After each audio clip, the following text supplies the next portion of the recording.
I-share ko lang po sa inyo sa hindi pa alam kung paano ito gumagana na washing timer. Ito po ang gagawin natin ngayon.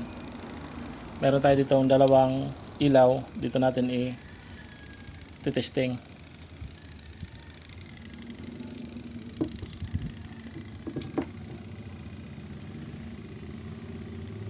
Dito i-connect ang isang wire na galing dito sa cord. Ngayon naman i-connect natin dito ang 12 volts na wire dito sa puti. Dito sa dalawang ilaw i-connect muna natin yung negative. Pagsamahin muna natin to.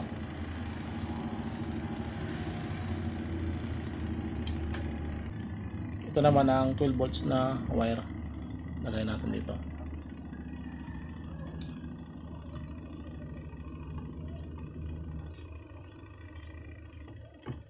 Lagyan muna natin ng electrical tape.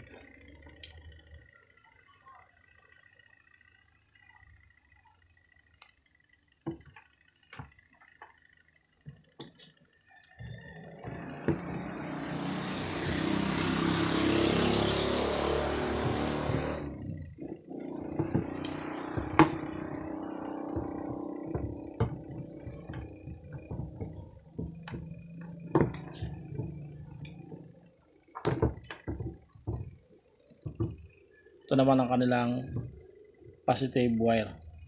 Dalawang red. Ito naman ang may power na 12 volts galing sa battery.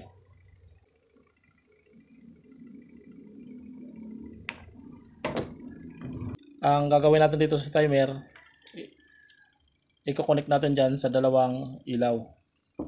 I-testing muna natin kapag walang timer.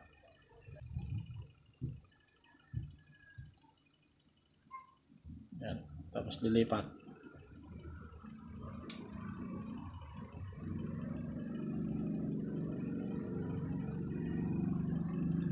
Ganito naman mga boss kapag naka timer, kung paano ito gumagana na timer doon sa washing machine.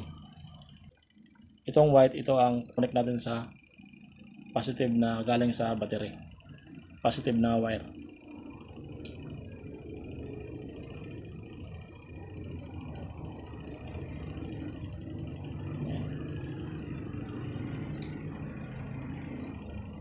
Tapos lagyan natin ng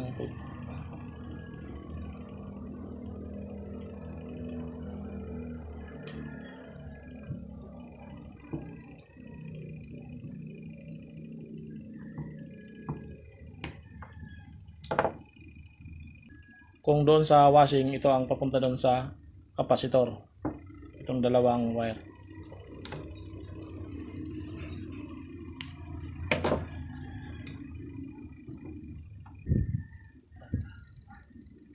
I-connect na natin dito.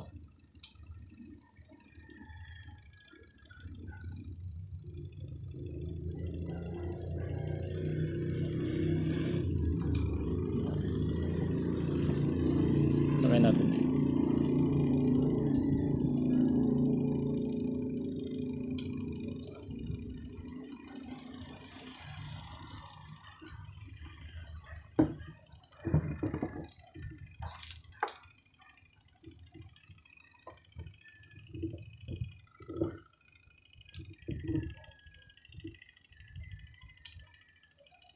Ikutin pa natin. Ganyan po mga boss ang gamit ng timer. Ayan.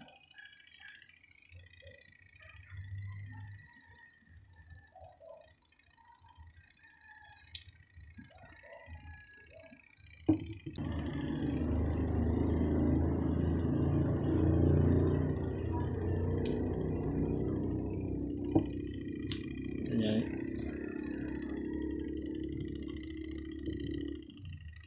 Kaya sa washing, ang ikot ng washing forward at reverse. Ganyan po yun mga boss. Ito yung kanyang in na supply, at pag dating dito, ito naman yung kanyang out dito sa ilaw. Pero kung doon sa washing, sa capacitor yan papunta.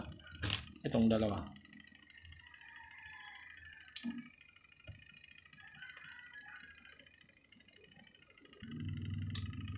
Yan lang po mga boss. Maraming salamat sa panonood sa aking video.